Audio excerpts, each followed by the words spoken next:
Hey guys, Brian here. Hope your week's going great. In this video, we're going to talk about this chart showing how the junk bond market can help sniff out trouble in equities. I know we talked about bonds in my last video. We're going to keep talking about them, frankly, because the bond market, especially right now, is impacting every other market on the planet. Stay with me.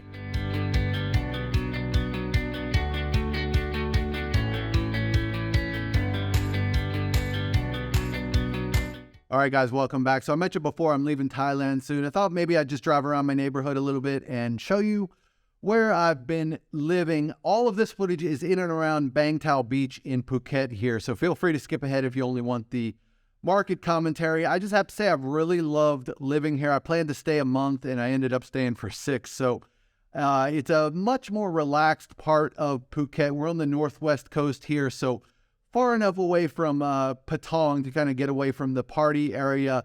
The gyms here are great. There's a big gym called Bang Tao Muay Thai where I train. There's another smaller gym called Su Thai that I like. That's near Surin Beach. The beaches here are just beautiful. This one, Bang Tao, is about 6 kilometers, and it's one of the longest on the island. And you've also got some great hiking nearby, maybe 15 minutes by scooters. There's some tropical rainforest. There's rubber tree plantations, which are interesting.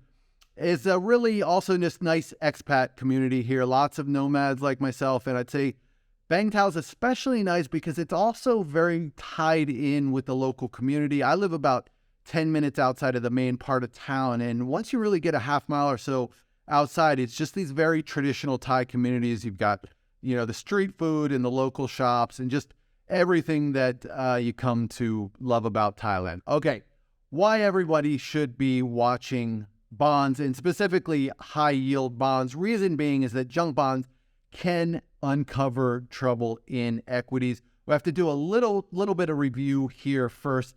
This was the picture in December 2021, right? When stocks were topping. They had not topped yet. Remember, the Dow would not peak until January 5, 2022. So junk bonds had peaked ahead of the Dow. They foreshadowed that trouble. And more important, they had done the same thing before. They peaked ahead of the Dow in early 2020. So we pointed out this chart a year ago and we said, hey, everyone should at least be watching this relationship. So where do we stand currently? Well, here's the S&P 500, right? That's the black line.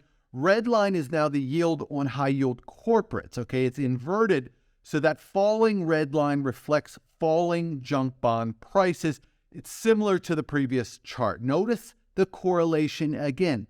Prices fell with stocks, then they rallied with stocks, and it looks like junk bonds could be breaking down again. We're focused right now on that rising channel at the right, and it looks to have broken.